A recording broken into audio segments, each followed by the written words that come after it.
Grand finale na nga ng AVC Women's Volleyball Champions League. Maghaharap nga ang Alas Pilipinas kontra sa Team Vietnam at pag-aagawan naman ng Chinese Taipei kontra sa Kazakhstan ang bronze medal. Sino-sino ang magtatagumpay? Sino ang mag-uuwi ng corona? At sino naman ang uuwing luhaan? Well, alam natin na hindi dito magpapadaig ang bawat team at dahil meron nga silang kanya-kanya rin galing, ay titingnan na lang natin kung sino ang mas magle-level up mamayang gabi sa kanilang laban. Hindi rin dito magpapadaig ang Kazakhstan kontra nga sa Team Taiwan. At syempre, ang team naman ni T4 ay hindi rin magpapadaig kontra naman sa team ng Alas Pilipinas. Alas Pilipinas, magkaroon na kaya ngayon sa kauna-unahan pagkakataon ng gintong medalya? Well, aalamin natin ang buong istorya kung sino ang ating prediksyon na mananalo. Pero bago ang lahat, subscribe ka muna. Click ang ating notification bell para lagi kang updated sa lahat ng issue sa volleyball. Susunod na!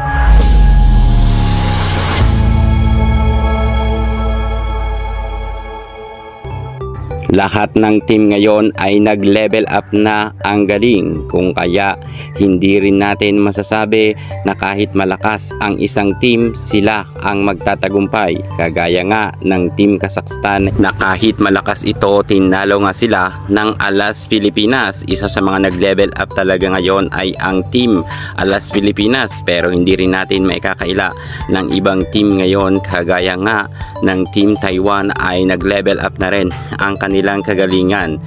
Pero ang Vietnam ay nananatili talaga na isa nga sila sa pinakamalakas na team, kung kaya pahirapan mamaya ang magiging laban ng Alas Pilipinas. Manalo kaya sila ng gintong medalya? Matalo kaya nila ang Team Vietnam? Ang Kazakhstan naman, magkaroon muli kaya ng bronze medal? Well, ano ba ang ating prediction? Sino-sino ba ang kokoronahan mamayang gabi? Sapagkat nga simula na ang salpukan para sa Battle for Bronze at Battle for Gold. Well, eto na nga ang ating prediction. Hindi na natin patatagalin. Unahin na nga muna natin dito ang labanan sa Battle for Bronze, kung saan magsasalpukan nga dito ang dalawang team at pag-aagawan nga nila ang bronze na medalya. Ito na nga ang harapan ng Team Kazakhstan kontra sa Team Taiwan. Ang dalawang team na ito sa tingin ko ang mananalo dito bilang bronze ay ang Kazakhstan. Fourth placer lang dito ang nasabi nating Chinese Taipei, dahil nga sa kanilang ipinakitang galawan sa loob ng court, magaling man sila pero mas marami kasing experience ang Kazakhstan.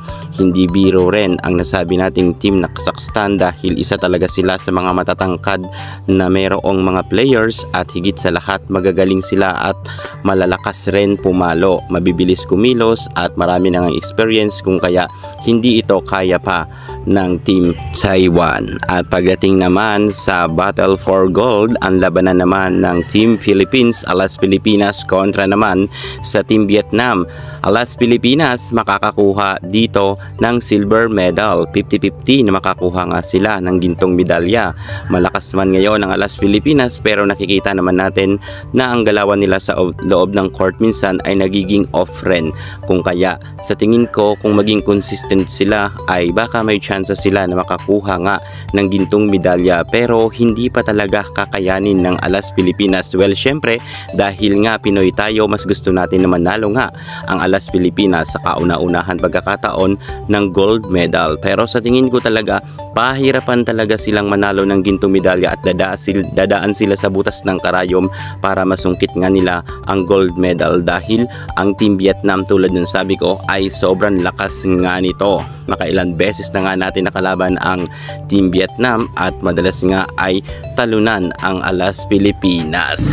Well, hindi naman natin maikakaila na sobrang bangis at lakas at bilis kumilos na mga players ng Team Vietnam. Pero aasa tayo mamaya na manalo nga ang Alas Pilipinas ng gintong medalya. Pero ito muna ang aking prediction.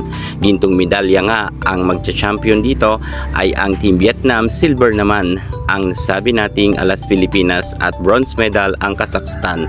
Kayo, ano ang inyong prediction? Pero magkakatotoo 100% ang aking prediction ito. Yan muna pinaka-latest natin sa mundo ng volleyball. Thank you so much. God bless.